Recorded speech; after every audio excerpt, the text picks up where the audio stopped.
find myself wondering what did happen to the last 10. I ran away with my life, fast forward, never turn back again. It's kind of funny that the more we pass time, the more we need to set the rewind. And 19 was the year I had to leave you, but now I'm seeing all the signs.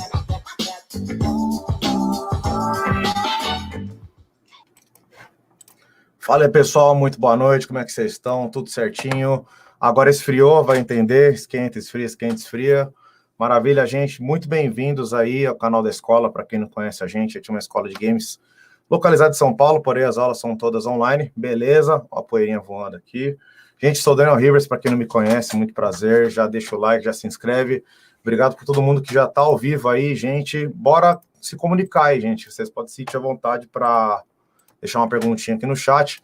Eu vou dar uma encurtada aqui no jabá, porque o meu entrevistado tá meia-noite lá onde ele tá, beleza? E o papo vai ser em inglês, tá, gente? Então, depois eu vou pedir para os editores postar aqui uns melhores momentos com legenda, tá bom? Que é meio que treta ficar entrevistando e depois traduzindo, beleza, galera? Então é o seguinte, mês que vem a gente vai abrir a nossa última turma do ano de 2021 sobre personagem para games, tá? Nossa última chamada sobre o curso de games, beleza, galera? Então, maiores informações vocês podem chamar aqui no próprio direct, de repente, do Instagram, do Facebook, ou do Instagram, direct do Instagram, perdão. Tô um pouquinho nervoso hoje, que o cara eu admiro muito. E vocês podem mandar um e-mail também, contato@escolarivers.com.br. Gente, eu chamei um pessoal aqui para me ajudar na entrevista, né, com algumas perguntas. E aí, infelizmente, um deles não pôde participar, que é o Gabriel Bona, ele tá muito corrido lá na Guerrilha Games, então vai ficar eu e a minha amiga aqui, a nossa recém-streamer, Vicky Hikari, para a gente poder entrevistar ele. Deixa eu chamar ela aqui. E aí, Vicky? E aí? Beleza? Como é que você tá? Tudo certo? Tô bem. E você? Tudo de boa. Ele tá falando que não pode ouvir? Depois, quando eu chamar ele aqui, a gente tenta resolver. Eu tô bem, tô corrido, um pouco nervosinho, que eu sou fãzão desse cara aí. E, enfim. Beleza, gente? Só para dar um contexto, a Vicky, ela é a nossa recém-streamer aí. Eu espero que ela esteja gostando da experiência de ser a nossa streamer. Tô gostando. Para quem quiser acompanhar, descobrir aí sobre um pouco do trabalho que ela está fazendo aí o Sculptor. Não sei como que ela aguenta, que ela faz live todo dia. Essa mulher deve ser movida a cafeína aí. E ela está fazendo terça e quinta lives aqui na Twitch da escola, twitch.tv/escolarivers. Beleza? Então, bora lá. Tô um pouco nervoso, vi que me ajuda. Ok. Vamos lá. Gente, eu vou chamar aqui, então vai ser em inglês, beleza? Então, a partir de agora eu vou falar em inglês, tentar, né? So, please, guys, welcome Uldis Zarins. Hey, guys. Hey, man. Can you hear us? Yes, no, I can hear now. Yeah, so good night for you, good night for us. How are you, man? Thank you very much for accepting this invite. You said that that is your first time being interviewed. Is that right? No, it's not the first time being interviewed. The first time being interviewed in stream. So basically, okay. I've been interviewed many times, but like in this format, like live stream in internet, first time, from home. Oh, got it. Here in Brazil, it's very popular, very common to make some streams on YouTube or Twitch to talk about games, 3D and anatomy studies and stuff like this. So please, man, everyone here knows you already, but I'll ask you to make a quick resume about yourself. Who are you? Who is Uldis Zarins? Can you tell us about a little bit of your story, please? Okay. Basically, I'm originally a sculptor, classically trained sculptor, and for the last, let's say, decade or a little bit more, I'm working in education area. So basically, I'm teaching in Art Academy of Latvia, and also I'm an author of 3 books. First book, probably Anatomy for Sculptors. The second book is Anatomy Facial Expression, and the third book is Form of the Head and Neck. So that is the last one, right? Yeah, it came out this May, so it's the brand new book. Very nice, man. Very nice. I think I'm a little bit nervous for interviewing you because I'm a huge fan, man. Because I'm a teacher here at my school and other schools, and I love the way how teachers basically explain some stuff that is difficult to explain. So explaining with our mouth, it's already difficult enough, and you did a great job explaining for images. In anatomy of facial expressions, I already used this as a reference for animation classes. For people use some kind of expressions and micro little details and stuff like this. So, man, you are the best, man. So thank you very Thank much you. for thank you for all the teaching that you have on the market, Yeah, man. and you are famous here in Brazil. Like Yeah. when we are researching for some references, always someone says, "Hey, have you seen the book Anatomy for Sculptor? You should Yeah. try to see this book, and maybe it could help you."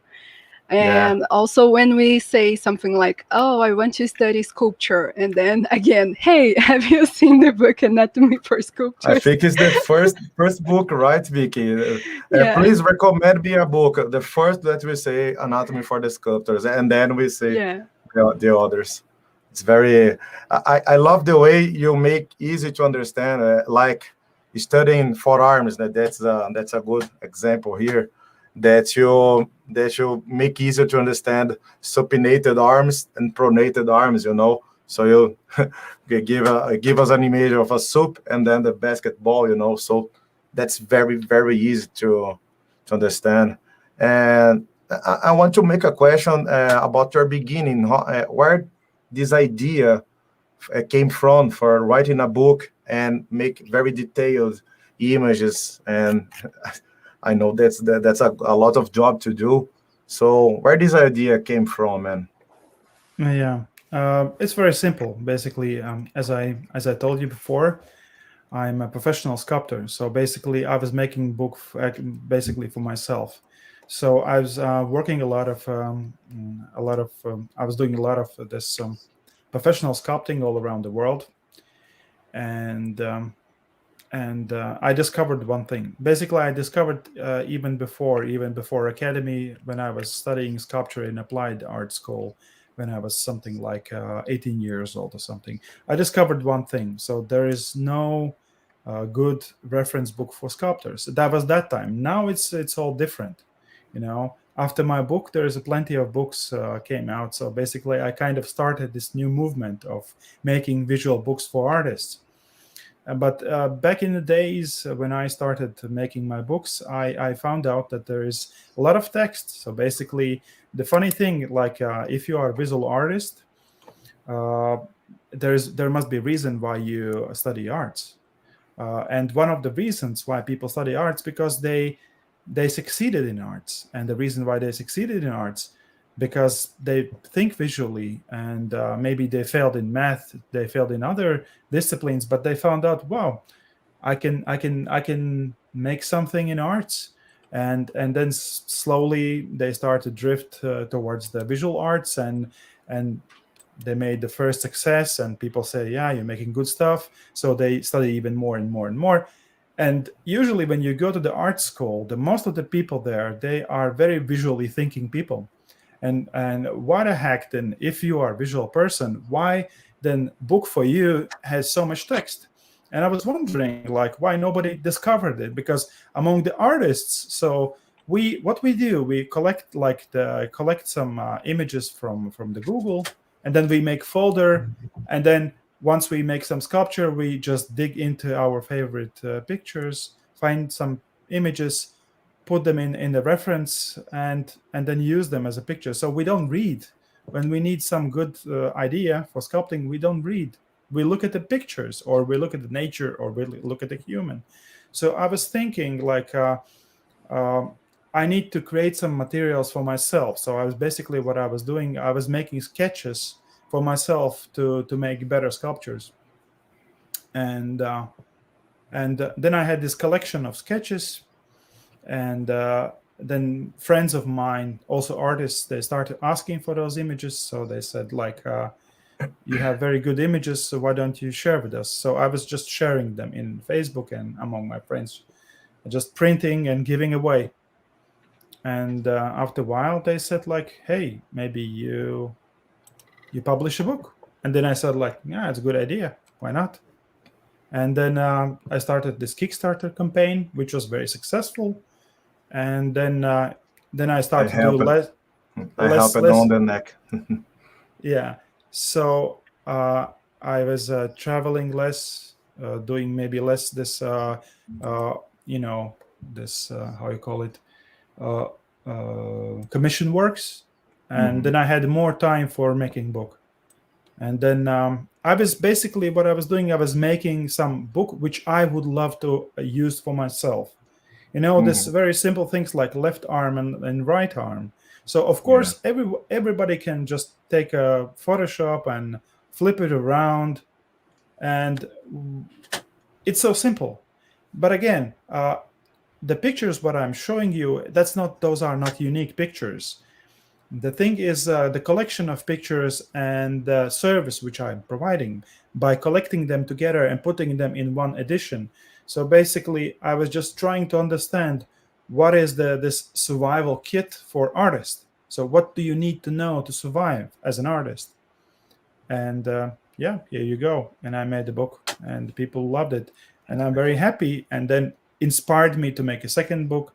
And again, a success. So it inspired me to make my third book. And I hope I will make some more books. Please. Do you have the fourth book in mind already, or just? Well, I just finished my third book, and it took me 2 years. Basically, I was 2 years. The first book took me 1 year. The second book took me 2 years, and the third book me 2 years. So basically, it's like everyday work. It's like 2 years of constant work, and not only me, but also the whole team, because the first book I made completely myself.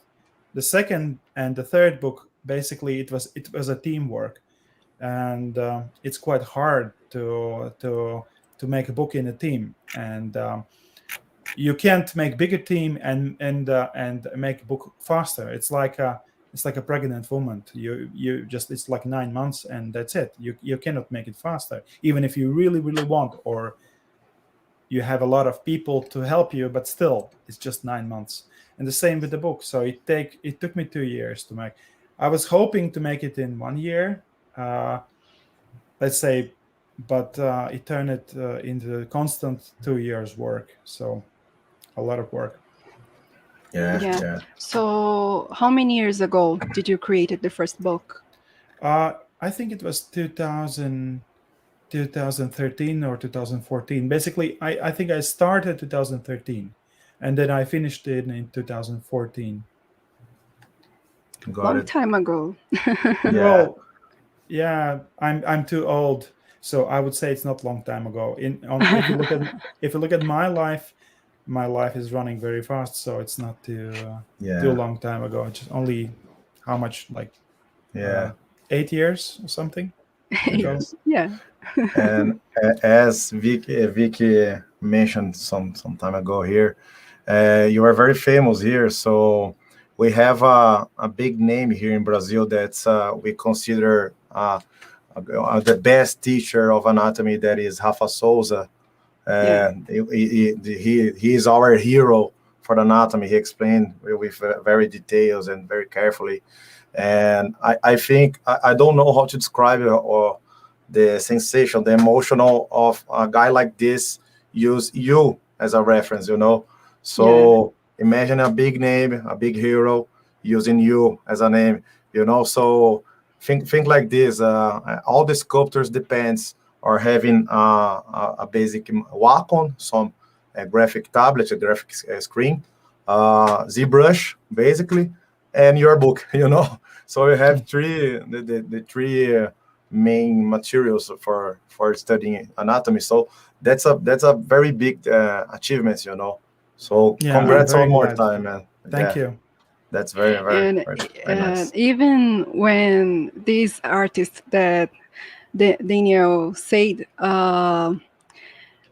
here he is very famous, and people usually like. It's the same about your book. Like, oh, are you starting to study sculpture? Have you seen the content from Rafa Souza? And people get into the content from Rafa Souza, and then they discover your content. Yeah, I'm very happy about it. So I think it's some sort of a coincidence, but I think like the answer is because I started in right time.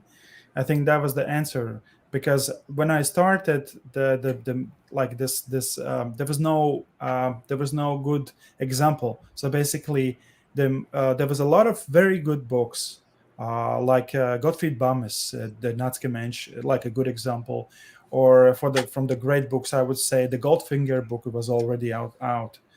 The good books, like which I inspired me. There's some Russian artists which you probably don't know, and then George Bridgman, for instance. It's quite a big name in my library. Andrew Loomis, in some sense, Andrew because Loomis. which I really like about Andrew Loomis is that the simplicity, the way how let's make complicated things in a simple manner. So, and that was what I took from the Andrew Loomis. But from Gottfried Bames, I took this 3D thinking idea and about the importance of the simplification of the forms. So you take the very complex form and then you to break it into simple shapes. And it's very important to not to overdo. So basically, there's so many good images, so many good pictures, which I would love to include in the books, but I resist doing that, because I understand I don't have to share everything I have, because if I put every good picture in the book will be very heavy and very hard to understand. So it's you always have these final decisions, which things you will leave in the book and which things will stay behind the curtains. So there's a plenty of thousands and thousands of good pictures which are never seen, because I think they are just like too much. You have to decide, okay, only minimum, because we all are busy and the time is very scarce. So you don't have all the time in the world to read, or to have like plenty of good pictures. So you have to really decide, okay, what is the minimum, like you said, what is the minimum for Survivor? Like Wacom tablet, ZBrush, and my book.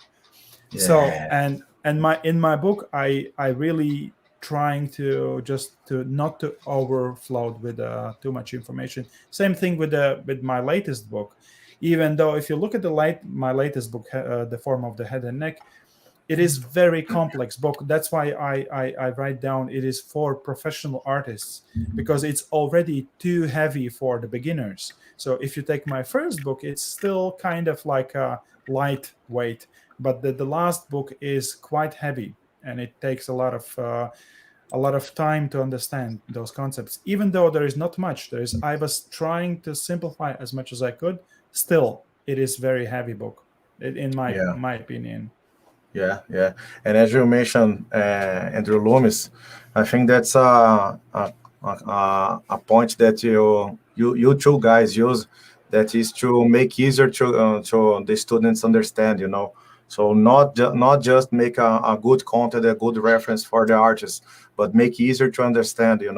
There are some muscles that are easy to understand and try to apply it on your sculpt, just watching it, just observing it. But there are some, like the forearm that I mentioned on your ArtStation, that is very difficult to understand. And I have one here, that's the hand. This idea that you made to make the color key organization, I love this. Color key is a very good technique to organize and make a good explanation. And you make like the format, looking forward for only this part of the hand, of the finger. This is a very good detail, so that's why you took basically 3 years to make the books, to make forms to help us understand this kind of form. So Andrew Loomis did that. I learned how to draw with Andrew Loomis, and I got better with anatomy sculpting with you, you know. So you guys are here to me, man. So So a basic. Okay. Yeah, Okay. I'm happy. Yeah, I'm very happy that it helps me. Basically, I just choosing what helps to me, and it happens that it also helps to you. So that's it. There is no secret behind. I Yeah. just making stuff what I really like and what helps me, like color coding. It's so simple. Why don't you use color coding in everywhere? Instead, there's so many fields where color coding is missing. Yeah. But in some fields, they appreciate it very much. For instance, like the road signs. You have red color, danger, be attention. The blue color for information, and all kinds of colors. Color coding is used in the road signs in traffic. So if you discovered that it works in traffic, the people don't need to read. They can understand. What do you mean? Just by looking on the sign without reading. So why don't you use the same idea for the other things? So I don't understand, because if you look nowadays in education books from just like university or from the school, of course we can read. Yeah, most of us can read. Not every artist can read, because there's a lot of dyslexic people in art. Yeah. I'm personally dyslexic, like lightly dyslexic, and basically that would probably that was the reason why I focused so much on the picture. But again, if you can read perfectly well, like in the med school, those are very, very smart guys in med school. They can read like, tons of text. Yeah, you can, but why you have to? That's the question. Because you can save so much time and energy just by looking at a good image or color code the text. So why the hell you need to read so much? And it's just all about the service. So if I want that you understand my idea, I do everything to make you easy to understand. That's so simple. You mentioned something in the beginning of our conversation. The first reference that I got in book was Atlas. What is the name? Atlas of Anatomy. I think in English is that name, but it's from. Let me get the name. It's from a guy that was a doctor and an illustrator, or Atlas Anatomy. And this was the first book that I got, and Frank Nitter. Now I remember his name. Yeah. This was my first one, and when I met your book by Rafa Souza indication, not that you helped me to understand that it's not basically student anatomy. This book is for people who are studying to be a doctor, to be some kind of a specialist of a specific part of the body. We can use this, okay, but your book, you made some information for sculptors. I feel that sometimes you make some tips, to help us understand, like the muscles of the leg. You compare with some kind of strips, for muscles. How's the format? Where does it begin? Where does it end? So basically, when we are studying on ZBrush, we have some tools difficult, So with your book, you have some kind of explanation that help specifically for sculptors, digital sculptors, And I don't know if you know that in Brazil there are also traditional sculptors, people who work on clay that use your book too. So they use basically your form is isolated.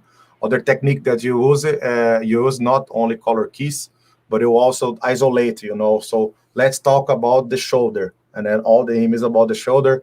And if you need to remove some part of the chest that could make difficult to understand, you remove this to explain. So I think that is something that you mentioned before. You didn't find a good reference book for sculpting, for studying anatomy for sculpting, So what was the reference that that you used before? Did you got some medicine books? What was your reference when you were studying anatomy? Yes, there's a couple of things you mentioned, which is I think important to cover. One thing is that yeah, what you just said about like this specifically for sculptors. So basically, I realized there is some good books for the illustrators, like Loomis, for instance, and many others, or Barchay, which is like Hungarian anatomist.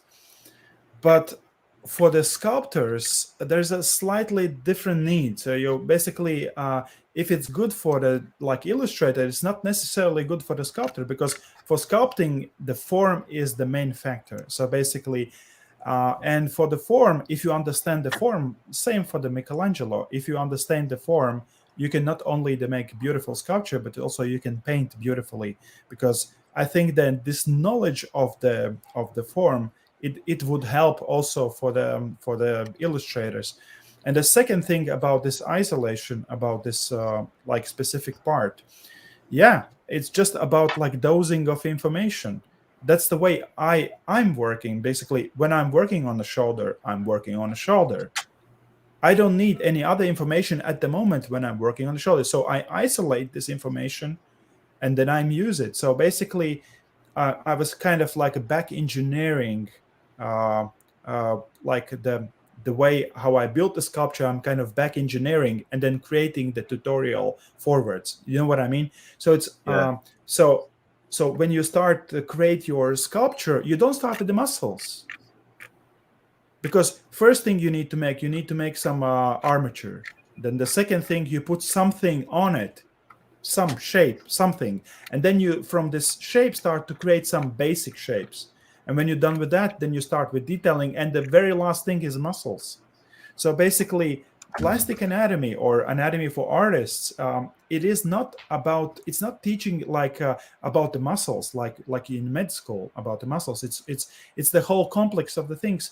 So the first thing you need to understand is about like the main forms, and only when you understand the main forms, then it's a time to talk about like the muscle groups. And when you understand the muscle groups, then it's a time to talk about individual muscles. And when you understand the muscles, then we can talk about the movement of the muscles, and then we can cover with the skin and then finish. So the same thing, how you develop the sculpture, the same thing you develop your knowledge. The similar thing is when you are little tiny baby, when you even before you are born, you're just embryo. You almost like a small little fishy, and then you're becoming a lizard, and then you become a little animal, and then finally you're becoming a human. So the same thing with the knowledge. So you start from very beginning. It's almost like an evolution of the form, and evolution of the form doesn't start with the muscles. So that's what I discovered. So muscles, it's not the first stage you want to know, and it's not only about like the knowledge, but it's also about the creation. So every artist starts with the main shapes. Nobody starts with the muscles, and that's like one of the main mistakes of the teachers in the schools. When they kind of scare you with this very complex information, Latin names and all these kind of things, and people, they start to be afraid of anatomy, and then they kind of they get this kind of like a stigma for the rest of the life, and then they're afraid of anatomy, and then they try to make something more abstract because they're afraid of it. But the reason is why they're afraid, because they started from the wrong place, and that's it. And if you understand the main shapes, it kind of gives you confidence to go forward and deeper and to understand more and more and more in detail. So that's what I understand about like education. That's perfect. I think that when you're talking about this, I remembered this part of your book that you kind of mentioned some part of the biomechanic, how the biceps and triceps work. And I realized how much mistakes that I saw on many collectibles and games anatomy, because people make over the triceps like what's the term that you use? Pressed, when you leave your arm this way, so the triceps got a different form, a different shape when he's like this, So it's like a biomechanic, This kind of images makes a lot easier to us. What you mentioned also I think that you make a good explanation, and not only on separating the muscles by groups, but also location. And you have some tips. I think this video you are teaching here on your YouTube channel. I'm not subscribed, sorry. You leave some tips about proportion, because the anatomy studying, that's a lot of goals, So studying the muscles, basic forms, second forms, and proportions. I think that the part that people more, I think that's more difficult, is about the proportion, what's the size of the clavicle, what's the good size of the arm, where does the elbow finish, is it on the same height of abdominal, so I got a good reference with your books about tips for where do we start. About your first book, you got some good images about the building a cranium, building a face, So start off a basic form, a sphere. You can lower down our chin, So make something more planar. That's very, very good tips. Basically, it's for digital sculptors, So I'm very glad with this kind of explanation you make. And on your videos, you always get this kind of detail, this kind of you take care of with this good explanation with arrows and writing above your images, sorry for my bad English. I know It's okay. No problem. Good English, no problem. Yeah. But I think you could understand. You have very good English. It's no problem. The thing about like the way you just showed the pictures before. Another thing is like a side by sides. So basically, when you see anatomy, if you learn anatomy, but you cannot apply it on a real human, it's quite hard to do it in your brain. So what I do, I'm trying to use like a side by sides, like how it is in reality and how it is like when you peel the skin off. Why I'm doing that? Because if you look at those two pictures, you kind of learn to see through the skin. Basically, what I'm teaching you to see. So that's very important, because sometimes anatomy, but when you look at a real human, you kind of know how it's built, but you can't see it. But once you see it, you can stop seeing it. So that's like another thing of mine. When I'm somewhere in the public, I always look at the people and I can see through the skin. That's a very funny thing, especially in the face. You can see all the bones and muscles, and it's kind of like a X-ray vision, Yeah. And it's sometimes embarrass people because at home. I was the same. Like I staring at people and people. Oh, I'm feeling shy. Yeah. That's I like a to very observe the details of the faces and anatomy of the people. Yeah. And then you go to somebody, hey, hey, am I beautiful? No, I'm just looking at your muscle. Yeah, your Can I muscle. take a picture? When you speak like that, your muscle do like this here in your face, and the people watch. Exactly. Nobody never saw this on me. It is very interesting. About pictures, I remember that on the anatomy of facial expressions, you got a lot of models, and I love these breakdown images. Take a picture with a common face without expressions, and then ask the guy to make some expressions, specific expressions, and then you break down what muscles were involved on this muscle contraction. So with you, Uldis, I discovered how the smile works and how many muscles that we use just for smile, So for chin, for forehead, that's a very, very, very good explanation. And I have some questions here with the chat. That's one question. Something that I like about the books is that the most time has a tutorial to how to sculpt some part of the body. and it's easy to follow. That's what we're talking about. That's another question. I'm really curious about why did he choose Portuguese to be one of the language of his books? Yeah, that's a good question. Why we choose Portuguese? It's one of the, let's say, 6 languages we translated. The first translation was Japanese. I think the first translation was Japanese. Then was Chinese, mainland Chinese, complex. Then Korean, and then slowly we went to the Portuguese and Spanish. The reason about the Portuguese, like a very long time ago, when I started my working on my first book, when I was sharing my materials, I get like a lot of letters from Brazil, and people said like, "Hey, in Brazil, there is so many 3D artists in Brazil. You cannot imagine. Like basically, most of the 3D work, which is kind of done in USA, is actually done in Brazil." And I was like, "Oh, interesting. I never knew that." So, and since that, I was thinking seriously about like the Brazil as a like the readers market. So I've never been in Brazil, so I just this my conclusion was based on some people who I know from Brazil. So basically, I think, yeah, that was logical. Then we translated in Portuguese language. Yeah, and here in Brazil, there's a lot of sculptors, really. One of the biggest famous 3D artists is a Brazilian, you know. Yeah. Yeah. I think he is the most famous artist. I don't know, but Which one you mean? Which one? Grassetti.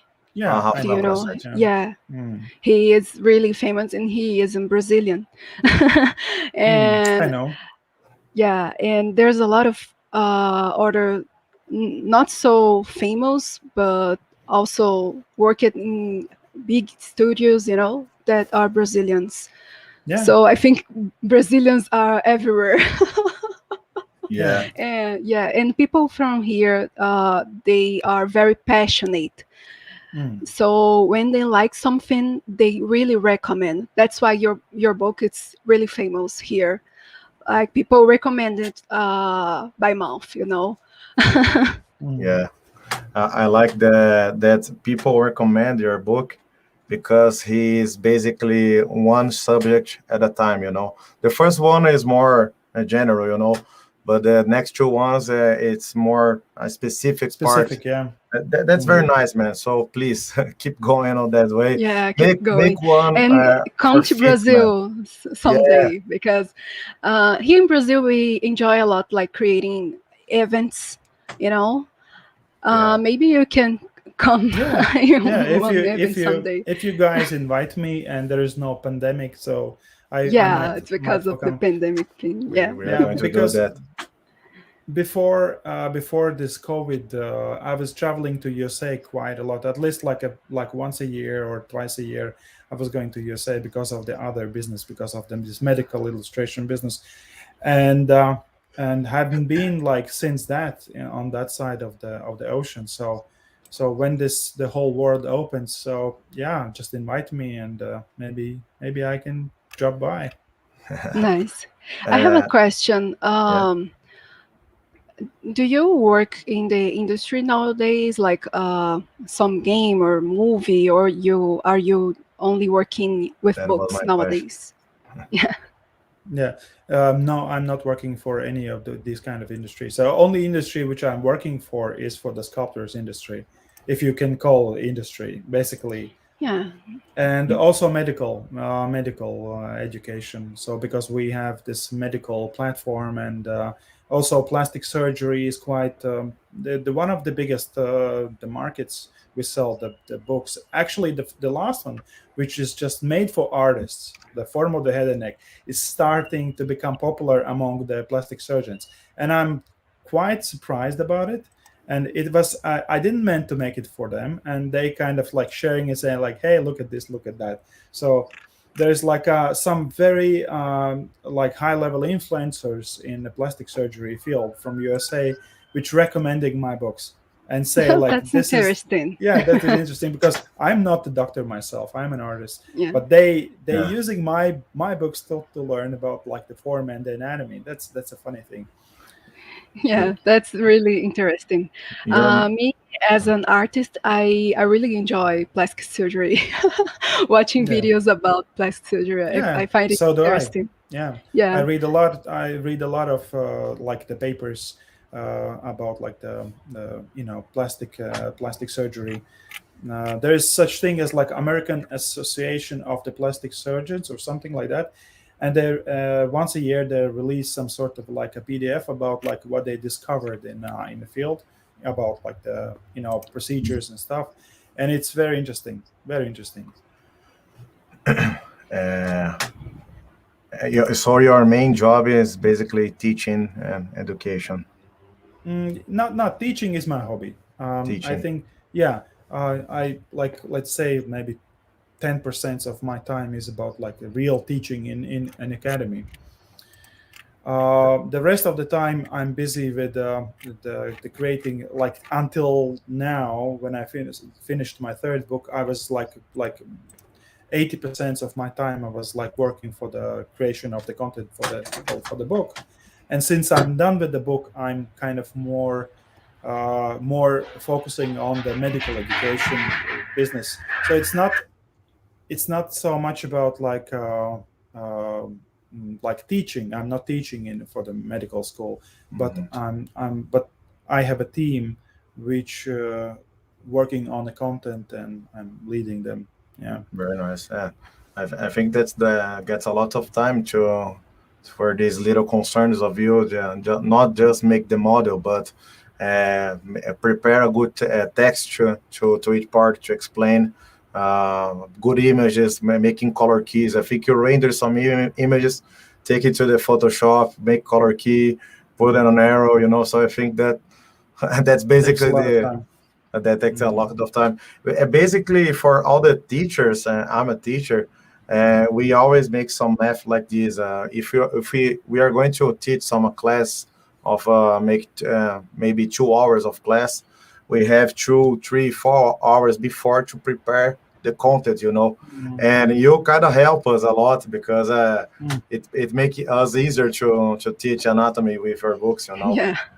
That's I'm starting teaching as a mentor. And I find it really useful, like because I have difficulty to memorizing the names of each muscles, and for me it's easier to show images and explain the forms. And your book is mostly focusing on the shapes, on the forms, like the text is small, and for me it's better like this because I'm a visual person. So it's easier for me to explain when I'm doing mentorship. Yeah. So the best way to learn the names is just to write a book about it. So, yeah. I think it's hard to find an artist that really know every muscle names, That's very difficult. That's I'm gonna make a honored mention here about Glauco Longi. I don't know if you know this guy, and he wrote a book too. This is his website, and when I interviewed him, he told about the process of writing his book, and I thought this idea was very good because he kind of makes some registrations about his studies, So when he was studying shoulder, he took some pictures about the studies, put some arrows and try to explain. So that's a very good idea to make your time work better, So you can make a book and basically learn how to sculpt either, and I was going to ask you about this. Did you have some kind of some part of the body that you learned better preparing your content, your material, and make some of these images? Is that did this occur to you? Learn better preparing the material for teaching classes? Yeah, definitely. I think I not about the classes, but about like writing book, definitely. The anatomy of the face. You know, when I was writing my second book, I really like dived really deep into the anatomy of the face. The thing is, you can't find good even textual materials for the artists, and actually you can't really find good visual materials for the, let's say, for the plastic surgery, for instance. So you cannot find if you don't know how to search for. And the thing is, as more you're looking for, as more you search, then you start to understand like the language and the keywords and everything. And as more you like kind of study it, as easier to become to find like information. The beginning was terrible. I was just going to the hospitals and asking like a plastic surgeons, can you explain me of this? You know, I kind of understand the fat, but where is this septa between like this fat pad and that fat pad? And he goes like, well, I don't really know myself. I'm just injecting, and I can't help you. Maybe you search for some books. And then I bought like very expensive books, and then I was reading. And then I discovered those plastic surgeons, most of them, they don't understand anatomy themselves. So they kind of understand approximately, and then they trying empirically, and then it just works. And they actually don't know. And sometimes when you look at the like anatomy book about like, let's say, facial anatomy book for the plastic surgeons, and then you look at the real face, and then you understand it's like just there's no way it can be. I mean, like they, the fat pads they drawing, they are kind of very, nicely drawn with a very curvy shapes, but in a real life, it's not a fact. So basically, this real anatomy is much more complicated than those plastic surgeons think. And then I started to go deeper and deeper, and then I found out there is like a several plastic surgeons, researchers, and several different explanations for the same thing. And then you go like, okay, there's like 5 different explanations. Can you say which one is like true? And they say like, we don't know. Nah. And then you have to decide yourself which is the real one. And the only way to understand is just like by looking in the face and trying. And then slowly you start to see, okay, this is more real and this is more fake. Yeah, I think it's hard because also people are so different. Like, yeah, exactly. That's another subject to talk about, like the differences. It is very interesting question because like many artists, they study anatomy and they kind of learning one way. Yeah. But as deeper they go, the more they understand that there is no one way. But you have to start from something, from somewhere, and as more you learn, as more you understand, then more you need to learn. It's just like endless. And the problem is when you understand more, it's quite hard to explain to the beginners because you're becoming too advanced to make simple drawing. You understand too much to explain simple things. That's a big problem, not only for me, but also for my team, because my team is also becoming more and more educated and more smart. And then we have to start to find another like medical experts, which are just learning, as you said. They just entered the field and they are excited and they actually are still into this simple concept. And that's the beautiful time. That's amazing time when you understand anatomy in a very simple thing. But then with the time you start to go very, very complex, and then you are not the right person to ask about anatomy because you are becoming very, very complicated. Yeah.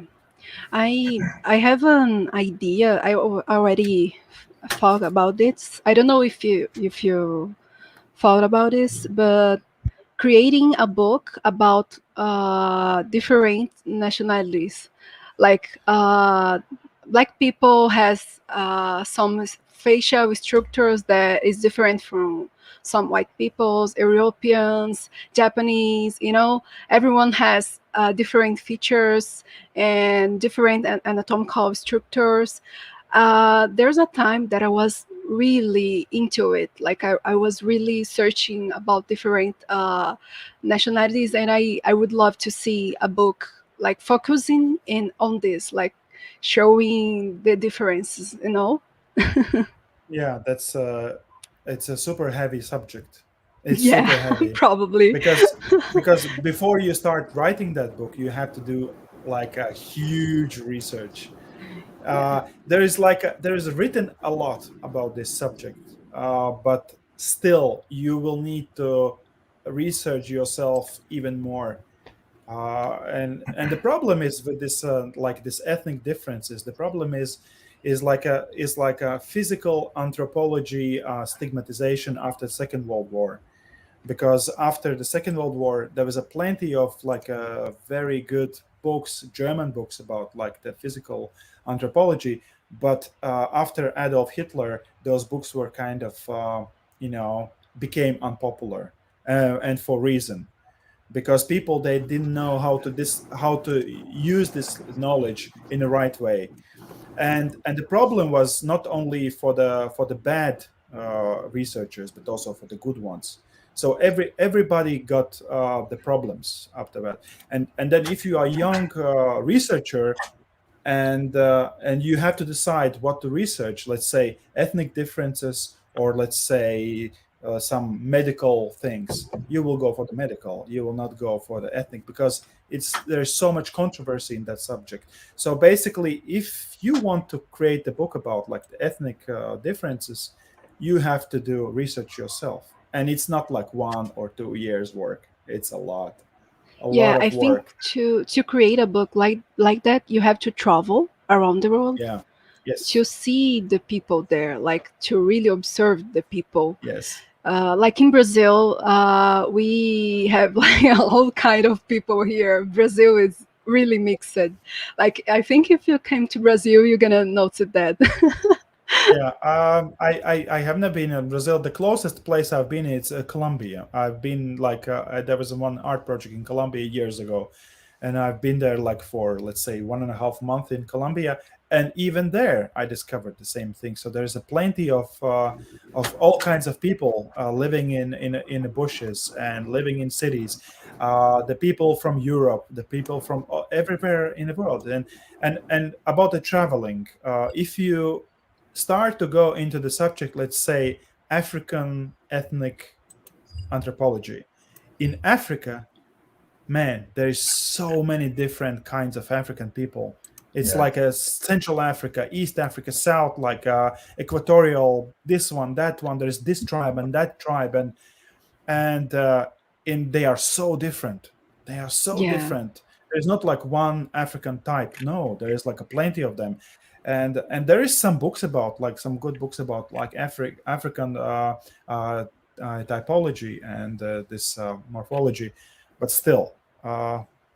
I cannot imagine myself traveling Africa crisscross for years. That would be quite a work. But still, you raised very important question about this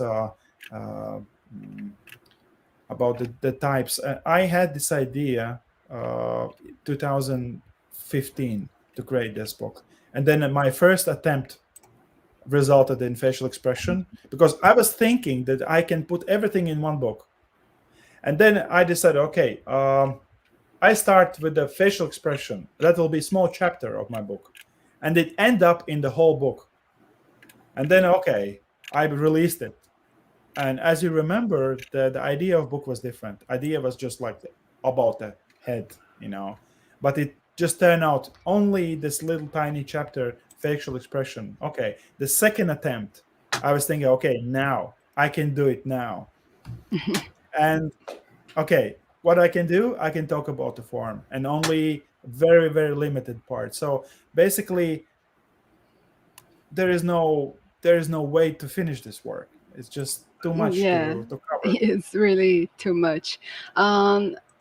Have you thought about creating a book for the plastic surgeons? Because now that you know they are into your content. Yeah. Well, there has been like many times we raised this question, and each time there is something else to do, very important. So we kind of postpone it. But it seems like, because I just came back from this plastic surgeon conference in Monaco. It was just in Mm. last weekend, uh, and there was this huge conference, and there was plastic surgeons from all around the world, and there was also a book table, bookstore, and then, man, there is so much to do, and those books are so poorly done. And everybody in conference is using my pictures. That was a funny thing. Yeah, I Uh, can imagine it. I think because artists, they know how to do design, and organizing the images in the yeah, beautiful way. yeah. And the thing is, usually either you are very good artist and you don't know the anatomy, or you are very good anatomist but you cannot draw. It's quite hard to find somebody who can do, uh, the anatomy and the drawing at the same time. And if you find one, if you're very lucky to find one, it's only one, but you need the whole team. So that's a big challenge, actually, because I can't do everything myself. I need team, and I have very, very amazing medical and 3D and experts team. I have them, but it's still we missing some very good people. There is a question on the chat that I'm also curious about. If you let me read the About the question. promotion. No, about the Mhm. sculpting animals, a book about anatomy Who from wrote it? animals. Let me pin up Keter, here. Keter. Cater. Let me see. Do you Here, have here, any here. plans? Yeah, about Uh, anatomy. Oh, yes, that's we had Stevie. the we yeah it's a whole different universe. So we had proposal like years ago from Steve Lord, and he's very good with animals. He was thinking about releasing a book, and I was very busy at that time with this book. So I said, well, I don't have time for anything else. And he said about this collaboration, and then when I finished, I called to the Steve Lord and said, like, hey, now it's time, let's do. And he's like, well, I don't have time now. Oh, So this idea was just like, basically, to start making book about animals, I really need to go very deep into the subject for another like few years, and we don't have so much time because yeah. there is so many. Life is shortly. Life is short, yeah, because there is so many things about the human anatomy what I can still tell you guys and make books. So maybe when I finish those, then maybe I will go to the animal part. Yeah, but it is basically it is similar, but it's totally different. It's like the same but different. Yeah, I noticed that most of my studies was about human anatomy, and then I started questioning myself. Oh, maybe I should really try to study animal anatomy. But at the same time, I feel like I really need to study more human anatomy before go to anatomy of animals. It's I like think endless. Yeah. I Yeah, think in this area it's very easy to we lost some focus. In games we have a lot of creative. So I have some mixed feelings about studying an animal anatomy, as you were saying, and human to try to mix them up, to make some mythological creatures and stuff like this. And I think this is the main goal here. You have to have a main goal, objective for your area. For me, for example, in my area, I was studying AAA characters, and then your book from anatomy of facial expression helped, and on wrinkle maps. So which movements do you do? You have to do on your face to make a sum of the wrinkles pop up. So this is like a objective, and you're a kind of content, not only your books but your YouTube channel can help a lot of people in different areas, So this job of making splitted explanations is very good, I don't know if it was your objective, but the anatomy of facial expression helped people to understand micro muscles, I didn't know that on the corner of our mouth that was a lot of muscles, one overlapping another to make some movements up and middle and down, So, man, it helped me to make a better 3D expressions on my characters, Sorry to interrupt you guys, but I don't want to disturb Uldis because it's 1 a.m. Yeah. Right? Where you are. So maybe can you give people who are watching this live right now and people who are going to watch yet, do you have some tips for studying? Where do we begin to study anatomy, and where, how do you study? Can you give us some tips for the beginners, please? Some things I already said, like the importance is the sequence, how you learn. So you don't want to jump over the steps, so you have to start from the first and the second. Basically, that's what I was taught. The classical art education gives a lot of focus on like the steps, so you always have to follow the steps, and I still believe that it's very important to follow it. And as I already mentioned, you have to start not with the muscles. Start anatomy, study without anatomy. That's my tip. So start with the form, with the basic shapes, and then when you understand the basic shapes, then the next thing is like the muscle groups. And because every muscle group has its own shape, it's not only like single muscle, but like the whole group has shape. And when you understand that, only then go to the muscles. Don't start with the muscles. That's the common mistake with what new artists they do. They already start focusing on details, but you have to kind of unsee the details. Don't look at the details. It's too early sometimes. So that's like That's perfect. I just want to pin up a chat here. That's from my girlfriend, she lives with me, and she's saying the truth here. I just want to say to Uldis Zarins, every 10 words that Daniel says, 11 are about Uldis and his amazing work. I don't work with anatomy, but I always admire your work because of him. And that's basically true. I usually say this to one of my students, that there are some interviews that I work here, and I think Vicky is going through the same problem because she interviewed too. There are some guys that you professional that you are interviewing that's not only a professional from the market and then it's going to be good for your channel. There are some of them that you really, really, really admire and changed all of your career, So I have some of my heroes, My first hero is Fausto De Martini. I worked with 3D because of him. Chris Costa. I studied art because of Conan the Barbarian with Frank Frazetta and Boris Vallejo.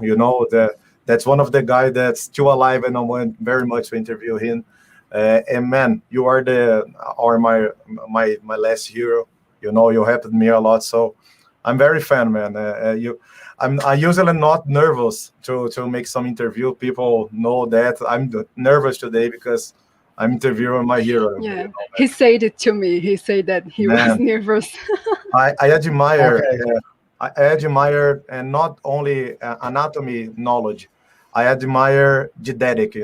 I like very much. I appreciate sometimes I'm watching some streamings about other stuff that I don't work with. People who work with making woods, making furnitures, and I admire very much. I'm a huge fan of good explanation.